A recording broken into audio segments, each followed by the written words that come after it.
Hello friends, आप सबों का स्वागत है हमारे YouTube channel Ganesh English classes 0.1 में। और आज मैं आपको एक बहुत ही बेहतरीन करेक्टर स्केच ऑफ भोली के बारे में डिस्कस करने वाला हूं।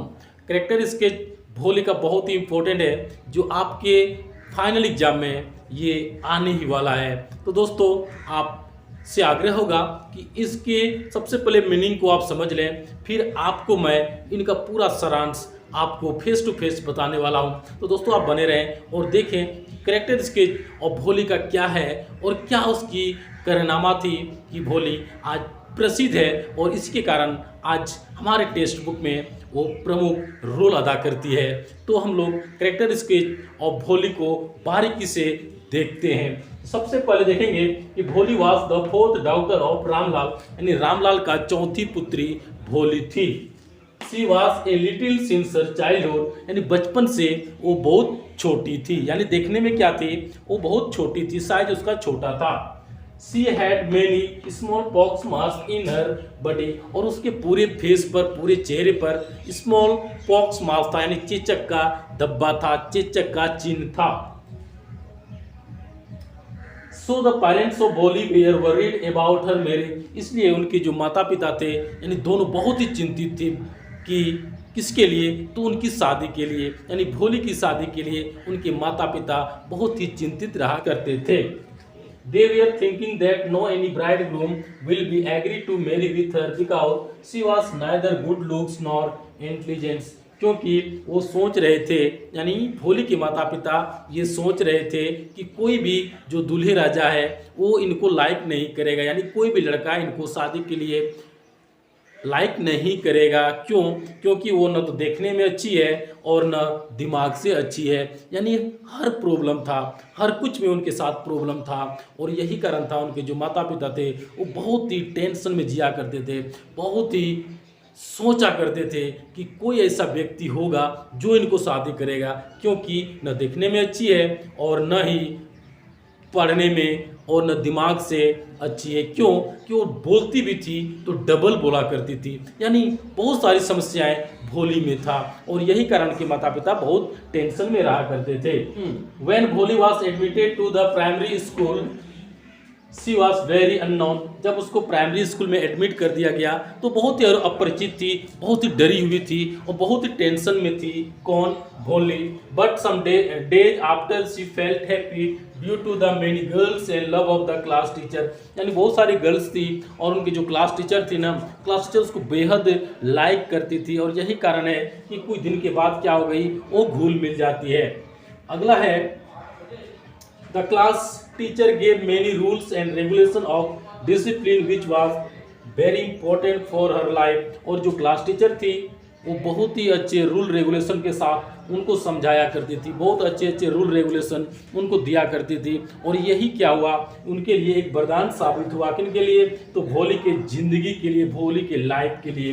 The class teacher said to Bholi that you will be the most intelligent girl not only in your class but in your village also, और उनके क्लास टीचर ने कही कि भोली तुम टेंशन मत लो, प्रयास करो बोलने का, प्रयास करो, और प्रयास करते करते तुम ऐसी लड़की बनेगी, इतनी तेज बनेगी, क्लास की बात तो छोड़ो, क्लास में तुम बहुत ही इंटेलिजेंट बनेगी ही, लेकिन तुम्हारी जो गांव है, जो तुम्हारा मोहल्ला है, जो तुम्हारा इलाका है, उस गांव में भी तुम सबसे मस्ट इंटेलिजेंट गर्ल बनेगी। इसलिए तुम क्या करो, बेधड़क होकर, बिना डर, बिना भय का बोलने का प्रयास करो, मैं तुम्हारे साथ हूँ। यानी इस प्रकार का मोटिवेशनल स्टेटमेंट सुनकर भोली का दिल क्या हो जाता है, वो बोलने के लिए प्रेरित हो जाती है, और स्वयं कोई काम करने के लिए वो क्या हो गई, उत्प्रेरित हो जाती है, और उस काम को एक तन मन धन लगाकर वो करती है।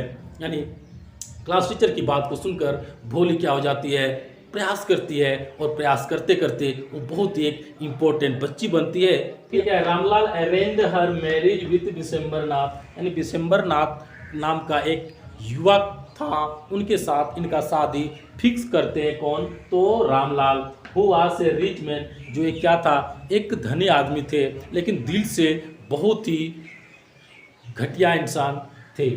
आगे देखते हैं कि दिसंबर नाथ डिमांडेड डोरी इन द मोमेंट या टाइम ऑफ मैरिज, और शादी के समय क्या करते हैं दिसंबर नाथ, इनसे डोरी यानी दहेज की मांग करते हैं, लेकिन उनके साथ बहुत ही समस्या थी और रामलाल इस दहेज को देने में नाकाम थे।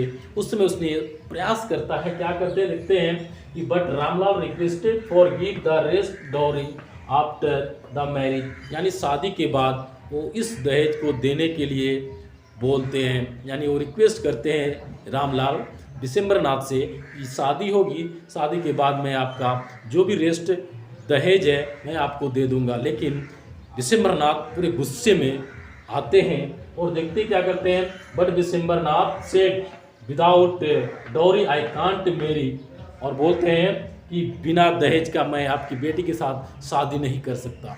यानी पूरे जोश खरोश के साथ ये बातें विशंबरनाथ और रामलाल के बीच हो रहा है और रामलाल रिक्वेस्ट करते जा रहे हैं, लेकिन जो विशंबरनाथ था वो दबाव बनाते जा रहे हैं। और ये क्या होता है, यही कारण due to this Bholi became angry and refuse to marry with him.